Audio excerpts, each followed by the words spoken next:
முதல்வராக பதவியேற்ற பின்னர் முதல் முறையாக அரசுமுறை பயணமாக டெல்லி சென்றடைந்தார் முதலமைச்சர் விஜய்.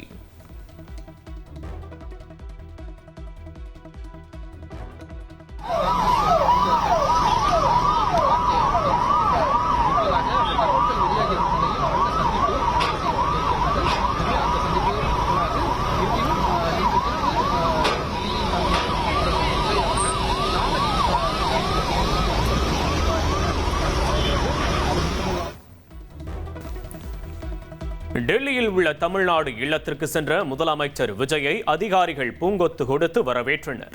காவல்துறை சார்பில் அளிக்கப்பட்ட அணிவகுப்பு மரியாதையை முதல்வர் விஜய் ஏற்றுக்கொண்டார்.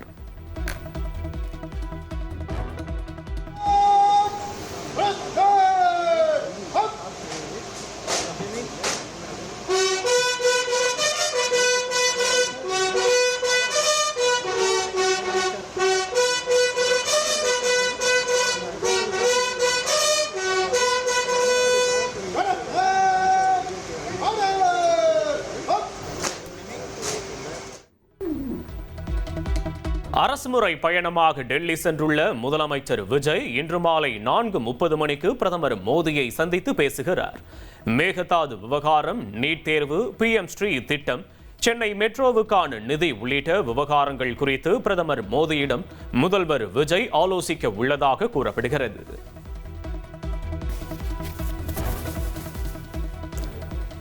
டெல்லியில் உள்துறை அமைச்சர் அமித்ஷாவை சந்திக்க முதலமைச்சர் விஜய்க்கு நேரம் ஒதுக்கப்பட்டுள்ளது.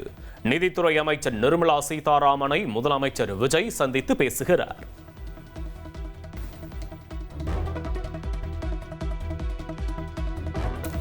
சட்டமன்ற தேர்தலுக்கு பின்னர் இரண்டாக பிரிந்த அதிமுகவின் அணிகள் மீண்டும் இணைந்தது. சி.வி. சண்முகம் அணியிலிருந்த MLA-க்கள் எடப்பாடி பழனிசாமியை நேரில் சந்தித்து ஆதரவு தெரிவித்தனர்.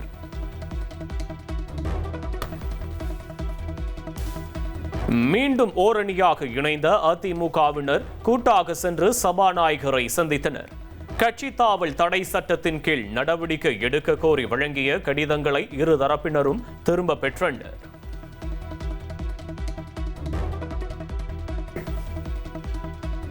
சமையல் எரிவாயு தட்டுப்பாடு காரணமாக ரயில் நிலையங்களில் விற்பனை செய்யப்படும் வடா பாவ், சமோசா உள்ளிட்ட உணவுகளின் விலை ஜூன் 1 முதல் உயர்த்தப்பட உள்ளது. புதிய கட்டண பட்டியலை இரு மொழிகளில் காட்சிப்படுத்தவும், விலையேற்றத்திற்கு ஏற்ப உணவுகளின் தரத்தை மேம்படுத்தவும் ரயில்வே நிர்வாகம் உத்தரவிட்டுள்ளது. சென்னையில் பெட்ரோல் விலை 3வது நாளாக லிட்டருக்கு 33 காசுகள் உயர்ந்து 1 லிட்டர் 108 ரூபாய் 20 காசுகளுக்கு விற்பனையாகிறது. டீசல் லிட்டருக்கு 32 காசுகள் அதிகரித்து 1 லிட்டர் 99 ரூபாய் 98 காசுகளுக்கு விற்பனை செய்யப்படுகிறது. சென்னையில் பெட்ரோல் டீசல் விலையை தொடர்ந்து CNG எரிவாயு விலையும் கிலோவுக்கு 3 ரூபாய் 50 பைசா உயர்ந்துள்ளது. பெட்ரோல் டீசல் விலைக்கு நிகராக CNG விலை உயர்ந்துள்ள நிலையில் 1 கிலோ CNG எரிவாயு 95 ரூபாய்க்கு விற்பனை செய்யப்படுகிறது. மே மாதத்தில் 8வது முறையாக பெட்ரோல் டீசல் விலையை எண்ணெய் நிறுவனங்கள் உயர்த்தியுள்ளன.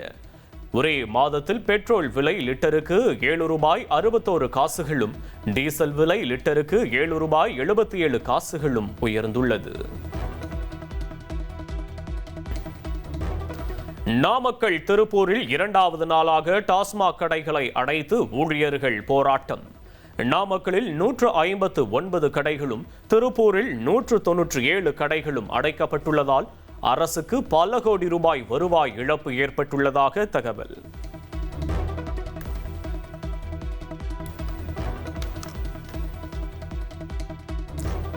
காலி மது பாட்டில்களை திரும்ப பெறும் திட்டத்தை கைவிட வலியுறுத்தி தஞ்சாவூர் நாஞ்சிக்கோட்டையில் உள்ள டாஸ்மாக் சேமிப்பு கிடங்கு முன்பு ஊழியர்கள் போராட்டம்.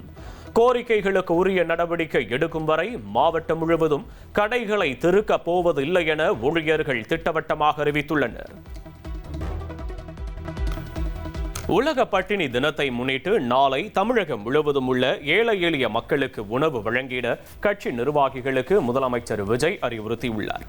ஏழைகளின் பசி போக்க தவேக நிர்வாகிகள் முன்னின்று செயல்பட வேண்டும் என்றும் கேட்டுக்கொண்டுள்ளார்.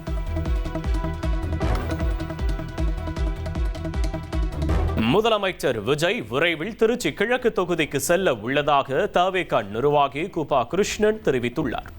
சட்டமன்ற தேர்தலில் தமக்கு வாக்களித்த மக்களுக்கு விஜய் நேரில் நன்றி சொல்ல உள்ளதாக அவர் கூறியுள்ளார். காவிரியின் புனல் போல எங்கள் தமிழகத்தினுடைய முதல்வர் திருச்சிக்கு விரைவில் வர இருக்கிறார். தேதியும் நேரமும் இடமும் அறிவிக்கப்படும்.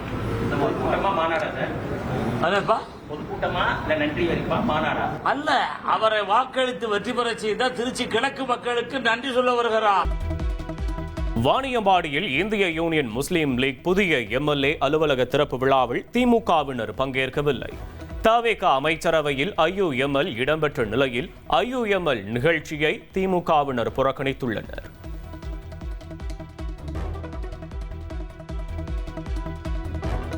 கோவையில் 10 வயது சிறுமியை பாலியல் வன்கொடுமை செய்த வழக்கில் கைதாகியுள்ள கார்த்திக் மற்றும் மோகன்ராஜ் மீது குண்டர் தடுப்பு சட்டம் பாய்ந்துள்ளது.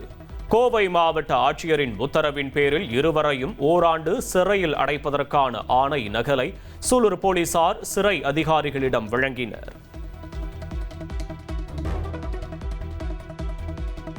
கோவை சிறுமி கொலை வழக்கில் கைது செய்யப்பட்ட மோகன்ராஜின் நீதிமன்ற காவல் நீட்டிக்கப்பட்டுள்ளது.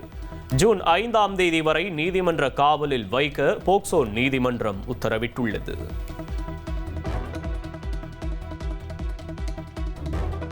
நாடு முழுவதும் வெயில் சுட்டரித்து வரும் நிலையில் மக்கள் தேவையின்றி வெளியே செல்வதை தவிர்க்க பிரதமர் மோடி வலியுறுத்தியுள்ளார்.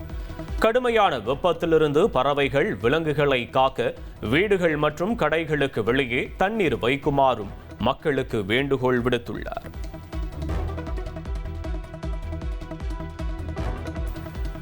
வாக்காளர் பட்டியல் சிறப்பு தீவிர திருத்த பணிகளை மேற்கொள்ளும் அதிகாரம் தேர்தல் ஆணையத்திற்கு உண்டு என உச்சநீதிமன்றம் தீர்ப்பு வழங்கியுள்ளது. எஸ்ஐஆர் முறைக்கு எதிராக தொடரப்பட்ட மனுக்களை தள்ளுபடி செய்தும் உத்தரவு பிறப்பித்துள்ளது.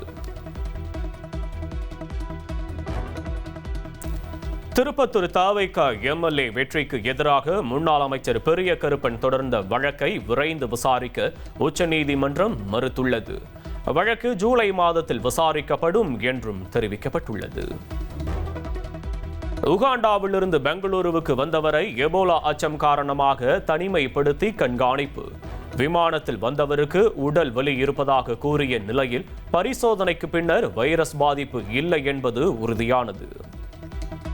ஆப்பிரிக்க நாடுகளில் எபோலா வைரஸ் பாதிப்பு அதிகரித்து வரும் நிலையில் இந்தியா முழுவதும் கண்காணிப்பு தீவிரப்படுத்தப்பட்டுள்ளது. இந்தியாவில் இதுவரை யாருக்கும் எபோலா பாதிப்பு இல்லை என்றும் மக்கள் அச்சம் கொள்ள தேவையில்லை எனவும் மத்திய அரசு தெரிவித்துள்ளது. சென்னையில் ஆபரண தங்கத்தின் விலை சவரனுக்கு 640 ரூபாய் குறைந்துள்ளது.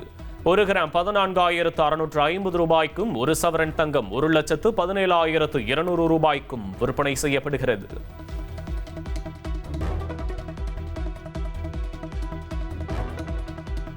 கேரள மாநிலத்தில் முன்னாள் முதல்வர் பினராயி விஜயன் வீடு உள்ளிட்ட 12 இடங்களில் அமலாக்கத்துறை சோதனை.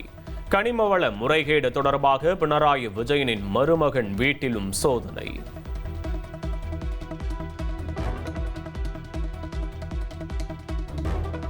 கனிமவள முறைகேடு தொடர்பாக கேரள முன்னாள் முதல்வர் பினராயி விஜயனிடம் அமலாக்கத்துறை அதிகாரிகள் விசாரணை நடத்தி வருகின்றனர். ஆட்சி மாற்றம் நிகழ்ந்த சில நாட்களில் அமலாக்கத்துறை விசாரணை நடத்துவது கேரள அரசியலில் பரபரப்பை ஏற்படுத்தியுள்ளது.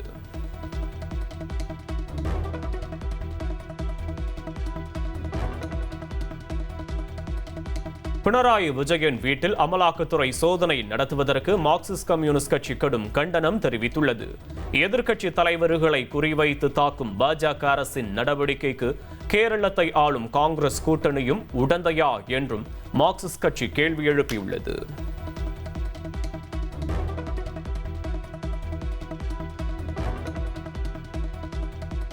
பினராயி விஜயனின் வீட்டில் நடத்தப்படும் இடி சோதனையை கண்டித்து மார்க்சிஸ்ட் தொண்டர்கள் போராட்டம். சோதனைக்கு பின் வெளியே வந்த அமலாக்கத்துறை அதிகாரிகளின் கார் கண்ணாடி உடைக்கப்பட்டதால் பரபரப்பு.